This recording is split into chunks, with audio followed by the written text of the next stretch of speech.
a mini Michael Schumacher or Conor McRae. Certainly I remember the hours that I spent building and, of course, then having to fix my little Tamiya Grasshopper. I'm talking about radio-controlled car racing. And in April, a 2-day Grand Prix for those mini zippers is going to be held at Gloucester Quays.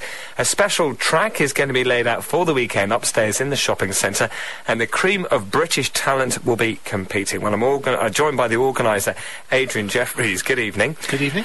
Is radio-controlled car racing a big thing? I mean, I remember doing a little bit of it, but never going racing. Yeah, I think most people, as a child, owned a radio-controlled car at some time, and racing is a development of that. It's you either play with it as a toy and then put it in the loft and forget about it, or you go off and go racing and develop from there. How involved are you and your family? Because your son is pretty good. Yeah. I'm head of the section that runs the touring cars, 1/10 scale, and fortunately my son is current national champion. What does it take to be a national champion? I mean, because you can understand sometimes the likes of Michael Schumacher and the Formula 1 drivers takes a lot of effort and everything. Is it just kids having a mess around? No, the comparison you made with Formula 1 drivers is interesting because people like Lewis Hamilton, Paul di Resta are ex-radio-controlled car racers. It's where they started, then they went into karting, and then obviously onto fame and fortune as Formula 1 drivers. But a basis in RC racing will teach you the basics. It'll teach you racecraft, it'll teach you where the racing line is, so it's a good solid grounding, really.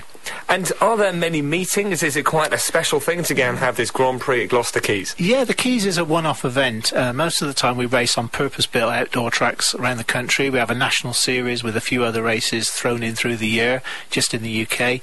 This race is a one-off to give the drivers something different to do, but also to promote our sport to the people who will be coming into the Quays, who might see RC racing for the first time, hopefully like what they see, and take up the sport. Is there much space? Because you're not going to be doing it right around where the normal shops are in that circuit, are you? No. For those of you who know Gloucester Quays, it's basically 2 corridors of shops, and above there is what they call the upper deck. I think it's generally used for things like fashion shows and that sort of thing. We'll be taking it over for the 2 days, laying down a carpet track, and we've got 80 drivers coming along, which is the maximum we can really fit in there.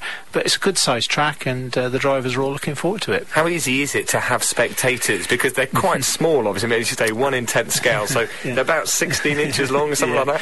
Yeah, I mean, we're going to have a dedicated area for spectators to come and watch, and hopefully, if people are there shopping and they've got the children with them, it's something to do while they're shopping, and there's plenty of space for them to come and watch, and they can also come around the pits and have a look at what the guys are doing with their cars. You even call them pits? Yeah, I mean, the comparison between our sport and full-size motorsport, it mirrors it in every way. Everything that we do, I mean, we use tyre warmers on the cars race on slicks, you can feed in traction control to the handsets and everything. Every comparison with full-size motorsport. How fast do they go? Everybody asks that question. They'll go as fast as you want, actually. We gear the cars to suit the track, but one of our fastest tracks last year in Halifax, the cars were clocked at 78 miles an hour.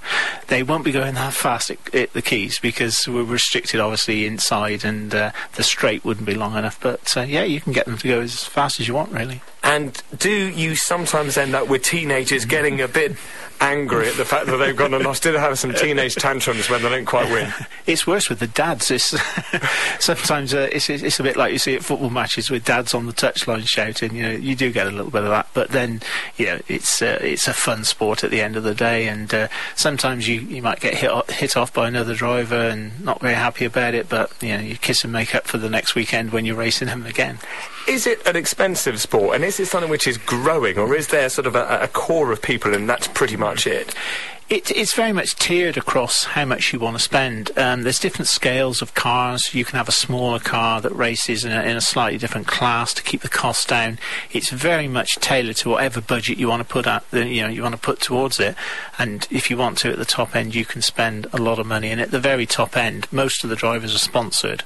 But if they weren't, you would need very deep pockets to go racing. So it's happening, it's the April the 13th and 14th, is that right? Yeah, April 13th, 14th, Saturday and Sunday. We're there all the time that the centre is open. And just come upstairs and you'll obviously hear the noise of our commentator chatting away, and hopefully curiosity will draw you up onto the upper deck and you'll like what you see. Fantastic. Ade Jefferies there, the organiser of the Gloucester Mini Grand Prix for radio control cars, taking place in April.